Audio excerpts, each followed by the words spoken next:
Assalamualaikum warahmatullahi wabarakatuh. Baik, pada kesempatan kali ini saya bakal memberikan video tentang evaluasi MMOC untuk Latsar CPNS tahun 2021. Jadi buat teman-teman yang mungkin belum melakukan evaluasi untuk MMOC-nya, mungkin video ini bisa membantu teman-teman dalam mempersiapkan diri untuk persiapan untuk melakukan evaluasi dari MMOC Latsar CPNS tahun 2021. Baik, langsung saja. Soal yang pertama, tindakan pemerintah untuk menyelesaikan masalah publik dapat dilakukan melalui kebijakan yang berupa edukasi dengan memberikan informasi kepada publik melalui program atau kegiatan formal. Misalnya untuk menurunkan jumlah perokok di kalangan remaja. Berikut ini yang merupakan alternatif kebijakan yang berupa edukasi adalah A. Pemberian label bahaya rokok pada bungkus rokok, B. Menaikkan cukai rokok, C. Membuat larangan merokok di sekolah, atau D. Membuat batasan usia pembeli rokok di tempat penjualan rokok. Dan jawabannya adalah ya, C. Membuat larangan merokok di sekolah. Selanjutnya, berikut adalah bentuk nyata dari sikap atentif seorang ASN, kecuali A. Mendengar dengan sungguh-sungguh apa yang dikatakan pengguna jasa, B. Memperhatikan pengguna jasa, C. Seorang atasan hendaknya memperhatikan kondisi ASN, atau D. Membantu pengguna jasa yang kesulitan. Dan jawabannya adalah D.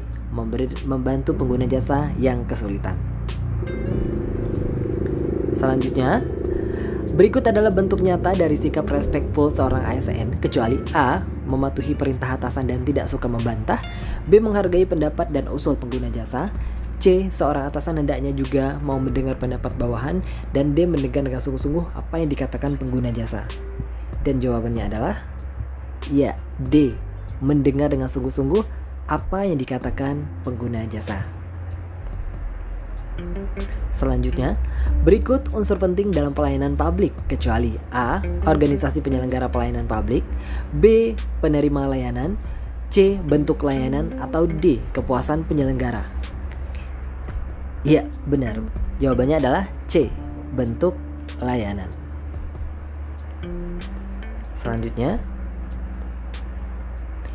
berikut adalah makna dari service menurut Christopher H. Lovelock, kecuali A. Tidak berwujud, B. Berlangsung sesaat, C. Ada bentuk yang dapat dimiliki, dan D. Dapat dirasakan.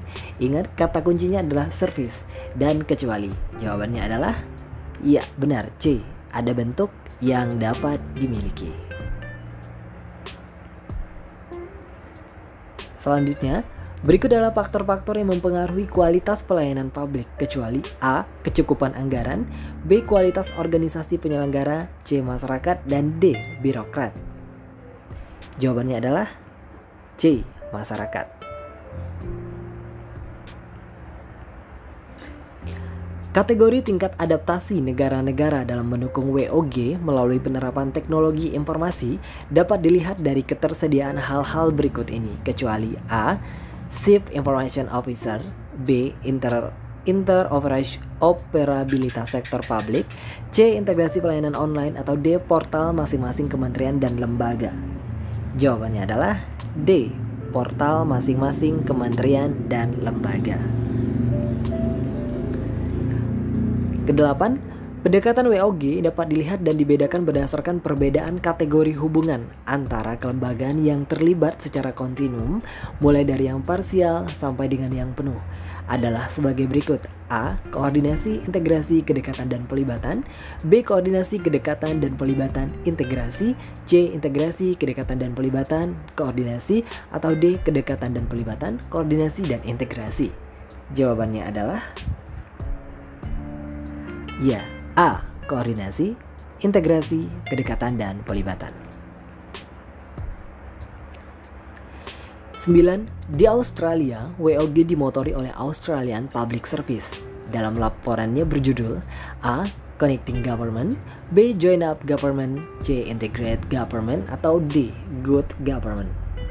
Dan jawabannya adalah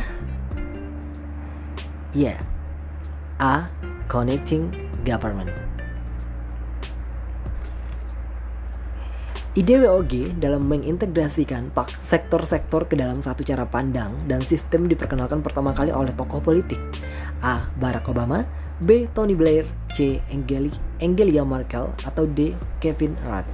Dan jawabannya adalah ya, B. Tony Blair. Pendekatan WOG ini sudah dikenal dan lama berkembang terutama di negara-negara A. kontinental, B. persemakmuran, C. Anglo-Saxon, atau D. federasi. Dan jawabannya adalah C. Anglo-Saxon. Salah satu negara pionir dalam memperkenalkan joint up government yang berhasil memodernisasi proses-proses penyelenggaraan pemerintahan adalah A. Amerika Serikat, B. Inggris, C. Prancis, atau D. Australia. Dan jawabannya adalah iya, B. Inggris. Saat ini masih terdapat instansi pemerintah yang melakukan promosi bagi pegawainya dengan praktek spoil system.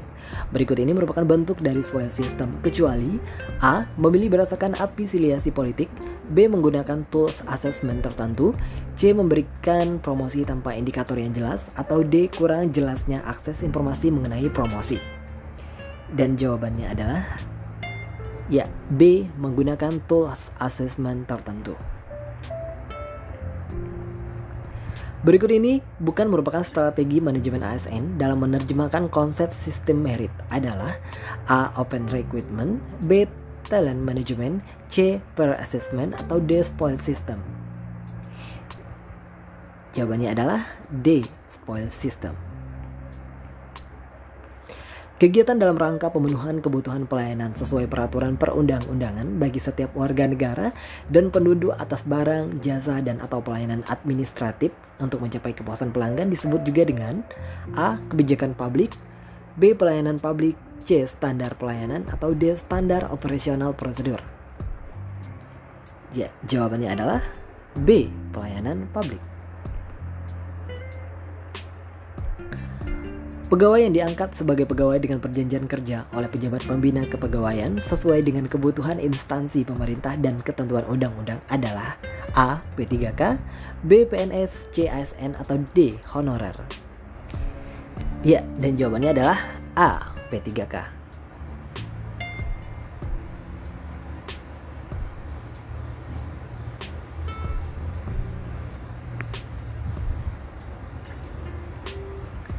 Penyelenggaraan kebijakan dan manajemen ASN berdasarkan pada asas proporsionalitas, yaitu A. mengutamakan keahlian yang berlandaskan kode etik dan ketentuan peraturan perundang-undangan, B. pengelolaan pegawai ASN didasarkan pada satu sistem pengelolaan yang terpadu secara nasional, C. pegawai ASN tidak berpihak pada segala bentuk pengaruh manapun dan tidak memihak kepada kepentingan siapapun, atau D. mengutamakan keseimbangan antara hak dan kewajiban pegawai ASN. Dan jawabannya adalah D. mengutamakan keseimbangan antara hak dan kewajiban pegawai ASN. 18.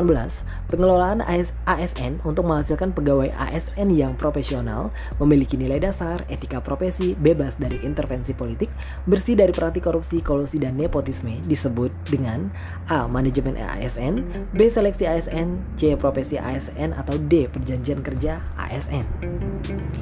Dan jawabannya adalah A. Manajemen ASN. Terkait dengan identifikasi dan penyelarasan nilai-nilai anti korupsi, dari pernyataan di bawah ini manakah yang tidak tepat? A.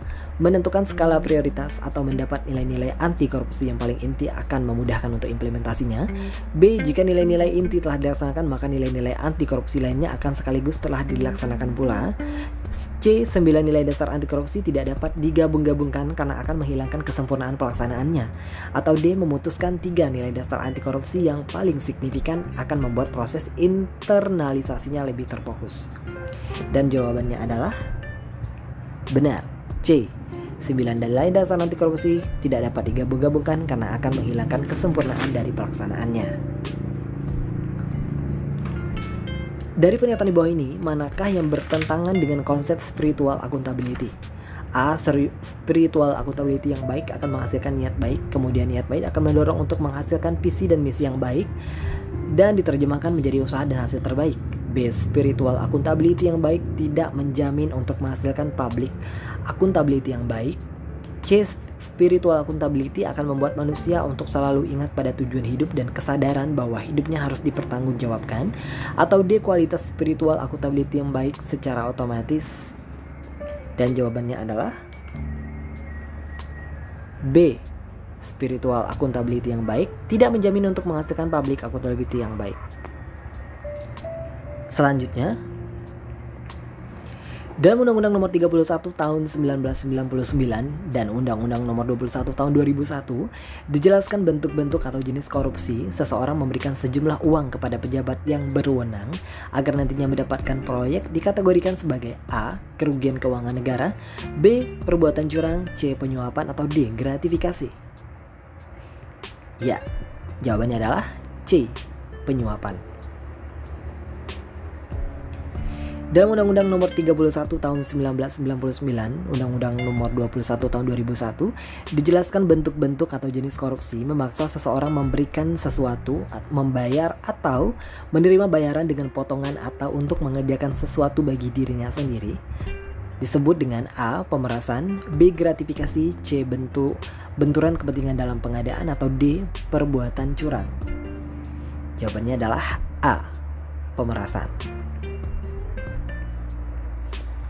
Yang tidak termasuk nilai-nilai dasar anti korupsi adalah A. Jujur, B. Peduli, C. Simpati, atau D. Mandiri. Jawabannya adalah C.